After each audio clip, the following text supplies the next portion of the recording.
Hello everybody, welcome back to my channel. My name is Maureen O'Connor from Quilter 7 in Northbrook, Illinois, and I am the Opinionated Quilter. First of all, I'd like to apologize for being a day late on our drop. Had a couple of personal issues, weren't able to get the episode done until today. So it's our first episode of 2024, episode number 91, and we are doing quilt repair. But before we get to that, let's get to my opinion. I watched a video from Becca, and the whole episode was quilt productivity. And her first item on her list was to write a list of the quilts you have in progress, either just the materials for it or things partly done, not finished, and estimate how much time and money it's going to cost you to finish it. And when I looked at that, the first thing I thought was, boy, I don't think like that at all. I work on what I'm having fun working on. It's our hobby. I say this over and over again. We're supposed to have fun. I don't judge myself on how many quilts I finish. I start a project because it interests me. Now, there are things where you have a deadline for. You have a baby shower. You are making a wedding gift. You're making a graduation gift. You know you have to get it done by that time. So my other projects that I like doing I like making all those other things too. But the projects I have in progress that I'm working on get set aside so that the things that have deadlines can get finished on time. So making lists, I am a list maker. I do like lists, but I'm not going to not start a project I really want to work on because I have 10 other projects that aren't finished. I have stacks of pieced quilt tops that are not quilted and bound. And I like having them because when I have had a graduation gift for a niece or a nephew, I say, come in the shop. We go through all the quilts. I say, which one do you want? They pick one, it's pieced, I quilt it, I bind it, I finish it, I give it, and they had gotten to pick it out. So that's what works for me, and this is no hit on Becca. If that works for her, you have to do what works for you, and if it works for her, that's great. But productivity, that's not my goal in quilting. My goal in quilting is to have fun and enjoy and make things for the people that I love. So that's my opinion. Before we get to quilt repair, one quick other thing. I made a couple of things since the couple weeks we've been gone, and I just wanted to share them with you. About a week before Christmas, a neighbor had a wreath on the back door of her unit, and I was like, boy, I want a wreath on my back door. So a week before Christmas, I decide to make a wreath. And here it is. It's not quilted, but I hung it on the door like this. I'd like to get an applique ribbon on here, red bow, and maybe some red or gold balls, or maybe some holly and ivy. I'm not sure. So I'll have to attack this sooner than a week before Christmas for 2024.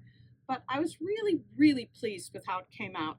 I didn't have a pattern, looked on Pinterest, and I ended up with 4 curved log cabin blocks in the center, with the white being the fat log and the green being the skinny log, and then 4 in the corner curved log cabin with green being the fat log, white being the skinny log, and then 8 of these green, just all green, both sides, regular log cabin layout, all skinny, all cut 1.5 to finish to, all cut 1 to finish to 1/2.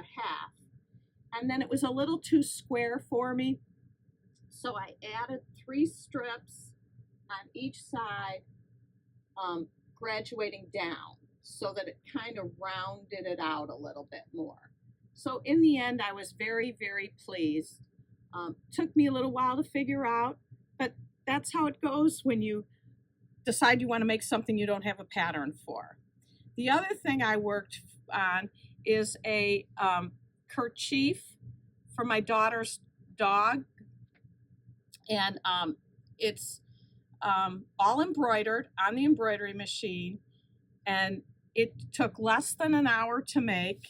And I know there's a lot of you out there who are like, I'm not going to get involved in embroidery. Well, I gotta tell you, it's so much fun. Like I said, took less than an hour to piece, and my daughter loves it. I still have to hem it. It's unfinished yet, but I'm just going to fold down and fold over and sew, and we'll tie it around his neck. And now I have to make one for the other daughter. But at any rate, the embroidery is a whole lot of fun to do. Okay, let's get to the episode.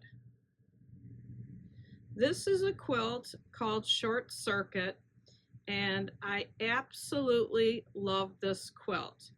And the first time it was washed, the whole thing came apart. And the only thing I can think of is somehow water-soluble thread got into the machine somehow. And things like that happen in the shop because different people are all touching the different accessory boxes and supplies, and things get mixed up. I think this is much less likely to happen in your own sewing room where you're the only one who's touching things. But this happened a few years ago, and it's been sitting in a closet, and I really love the quilt. If I didn't like the quilt, it would have gone in the dog's bed stuffing bag. But I really love the quilt. So it was just sitting there till I was ready to take it on. And I pulled it out of the closet and started working on it. So the first thing I had to do is the rows that were just absolutely destroyed, I had to take all the quilting out. And many people like to use their rotary cutter to cut the stitches. That just scares me. So I just go with my seam ripper, and I just rip. Sometimes I do with the ball on the bottom, and then other times I use the pointy end and just rip. It's not a fast process, but it's like what we have talked about before. What are we willing to do? I like this quilt enough that I will sit in front of the TV and rip and rip and rip.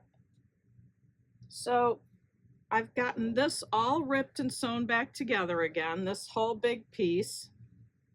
And this is the last row I have to take out. The rest is all pretty well put back together again. There are a couple of spots that are open, and there is one that's right here. See, that's open. So I want to sew that down. So what I do is I sew it down exactly the same way as I would put on binding. So I've got my needle threaded, and I've taken a couple of stitches already, but I would go down underneath, catching this white background fabric, and then I come up into the fold or just behind the fold of the gray. And I do actually kind of have to use both hands to do it. When I'm binding, it's usually just one hand, but this is a little tight here because the quilting is holding it down. So I'm just going to repair those parts this way, because I'm not going to take out this whole row to do this one piece here. And I have a few other spots up top that I have to fix. But the main thing is I'm going to end up with something that I love.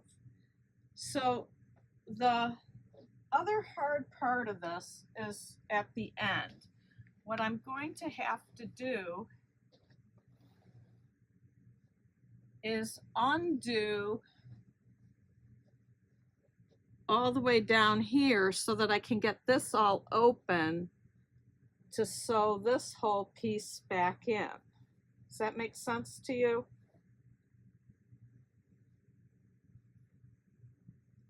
I'm going to have this piece to this piece to this piece, but you can't get in here and sew this in and then do the same on the other side. So I'm going to have to open this whole seam up here and the whole seam on the opposite side, take the binding off and put the binding back on. And I know it is a lot of work, and some of you would say you don't want to do it, and that's okay. Like I said, if I didn't like the quilt, I wouldn't do it. But to me, to save a quilt that I love is worth it. And the other thing about this quilt that I really love is the back side. Let me show you. It is made up of all leftover pieces. Can you see that okay? All the leftover pieces from the front. So I sure would hate to waste the whole thing. It used up so many scraps. So it'll be a job when it's done. I'll show it to you. If you have a quilt that you love, repair it. If you have a quilt you can't stand and it gets ruined, put it in the dog bed stuffing bag. It's your own decision. So, quilt repair. That was our episode for today. Please like, share, and subscribe. And if you have a quilt repair story or a destroyed quilt story, please share it with us. Thanks so much. Till next time, happy sewing.